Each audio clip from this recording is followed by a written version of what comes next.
Hey everyone, here is that update video that we promised you yesterday, and it's a bit of time in the making even today, just putting all of the ideas and thoughts together. We want to make sure that we communicate clearly with you what's going on.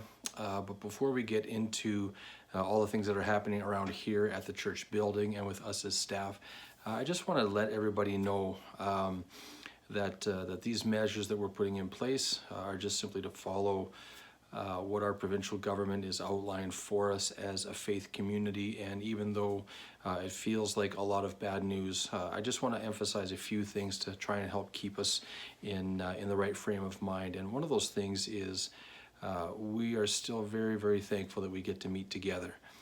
It wasn't that long ago that everything was completely online and we couldn't see one another on Sunday mornings, and that's a very important part of our faith and growing together, is being able to gather together, worship together, to pray together, to hear God's word together.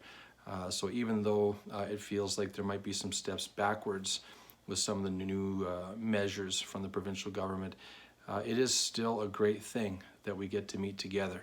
And it's not the way we would prefer it. So I want to first acknowledge that as being true.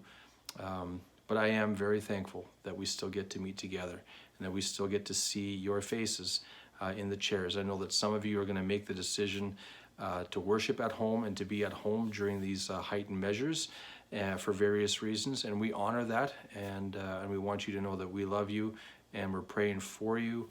And for everybody who's going to be here in person as well. It's not an easy decision for a lot of people to make.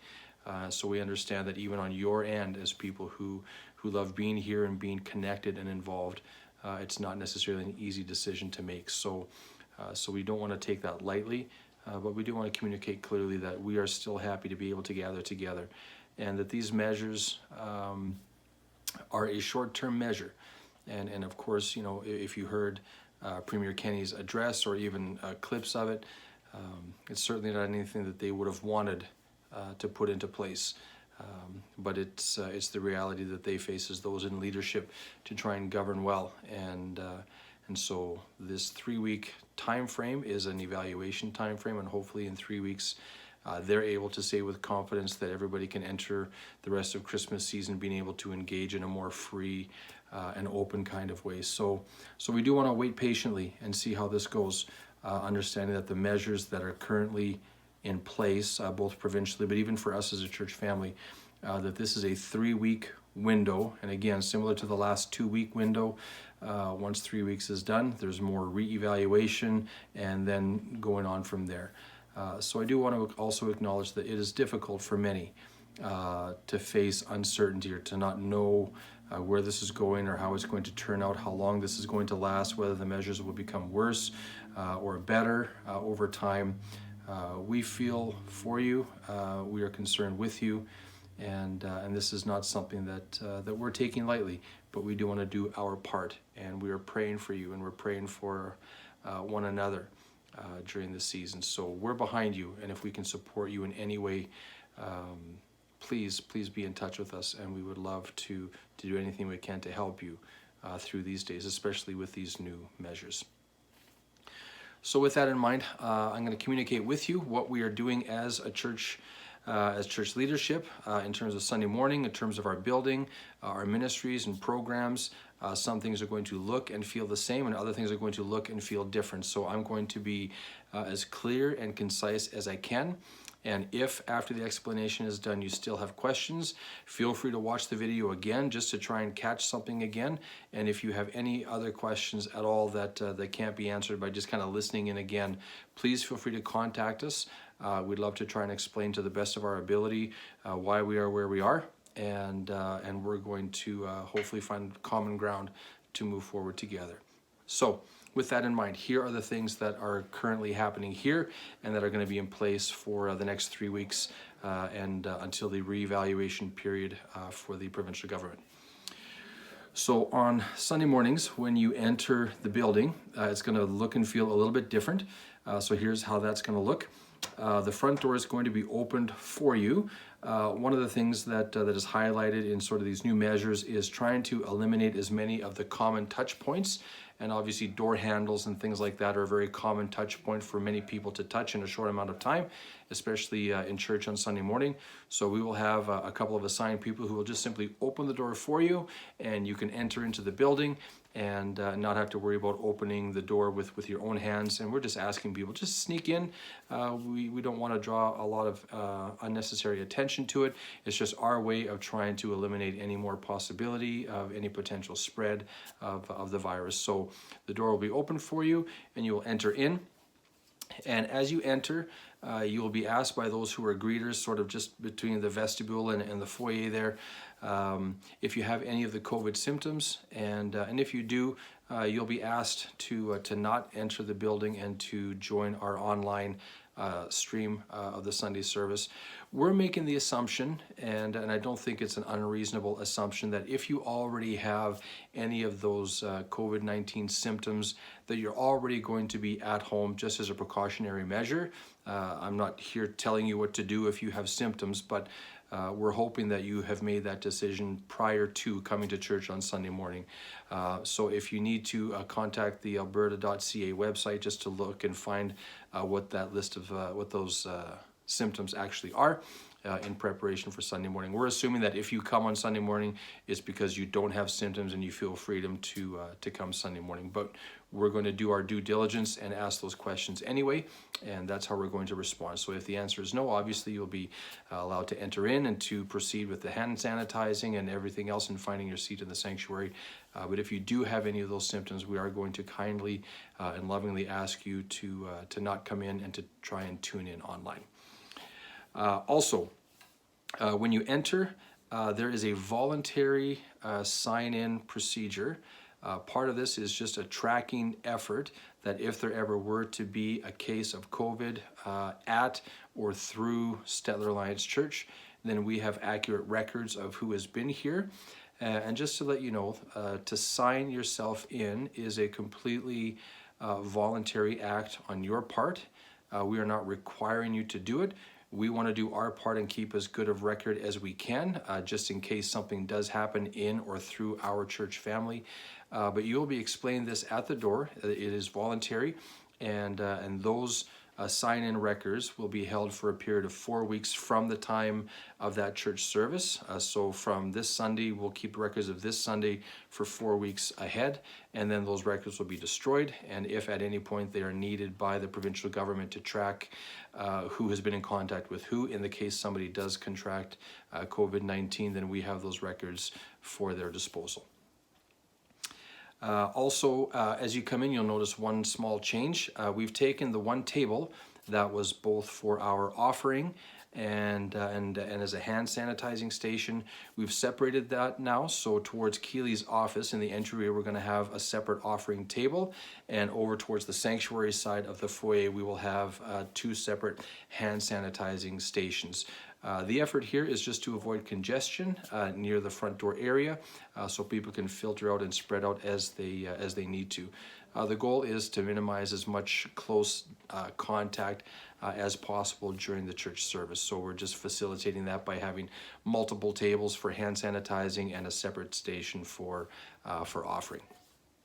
Okay. Everyone is required to wear a mask during the singing portion of our worship service. This is mandatory, so whether we sing or not, we have to wear masks during that time. This is sort of one of those measures that has to be in place in order for our church to be able to operate and to have services live on Sunday mornings. So even though it's not ideal for many people, whether it's because of uncomfortability or difficulty breathing, this is a measure that we must put in place in order to be able to run our services live in person. Once the worship portion of church is done, masks can be removed, and that's okay to carry on without a mask for the rest of the service. In addition, in the sanctuary, we're going to take the last 2 rows, the back 2 rows on the side of the sanctuary where the sound booth is, And those 2 rows are going to be dedicated to our seniors and anybody who may have a compromised immune system.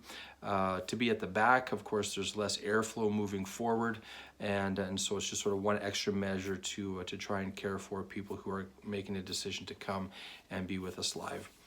One of the principles, or one of the ideas we also want to communicate, is if you are uncomfortable with any of the new measures, if they are frustrating or they don't make sense to you, we understand that it's not easy to figure this stuff out. It's not easy to have a posture of just simply accepting what's happening.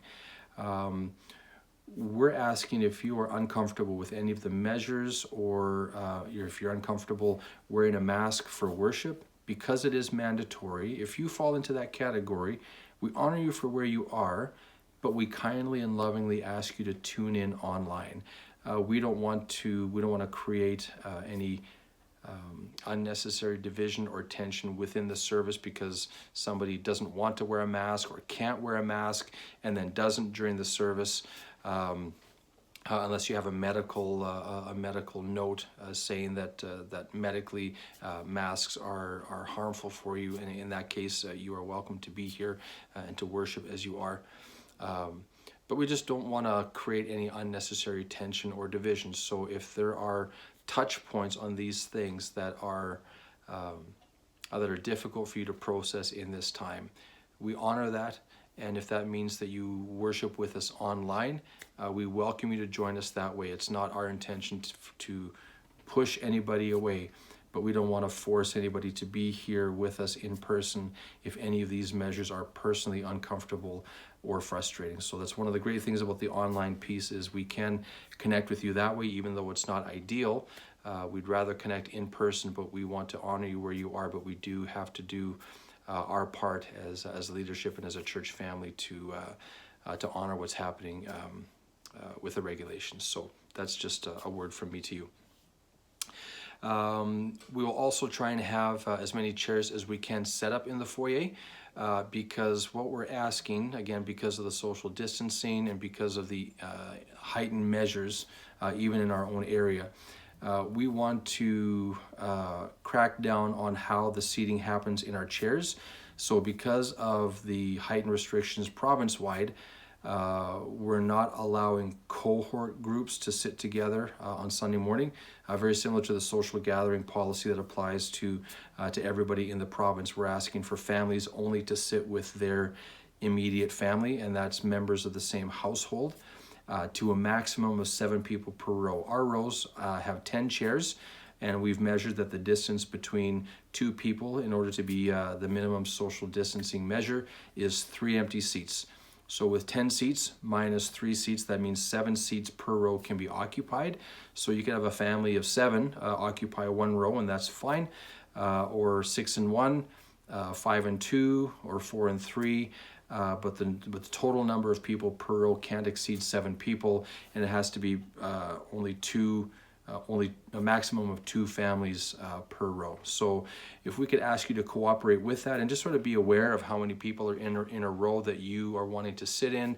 It might be wise to come a little bit early in order to figure out where you and your family can sit, in order to keep yourself properly distanced and to respect the space of anybody else who's also seated in that row.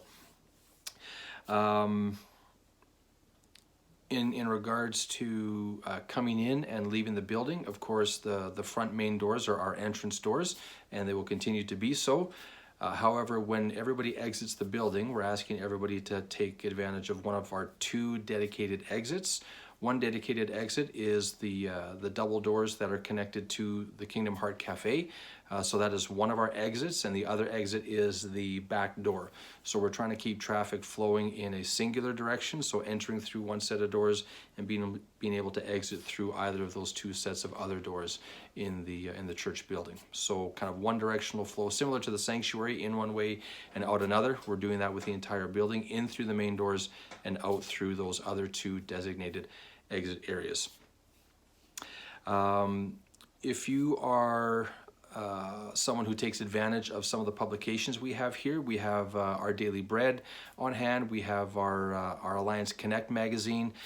So if there's any part of our literature that you regularly participate with, we'll just ask you to contact the office, and we can either find you directly with what you are looking for, a magazine or our Daily Bread, or to come to the office and get it there. We're going to store them there and not have them out available for public display for the next few weeks. Just one of those touch points to eliminate the potential spread of any germs.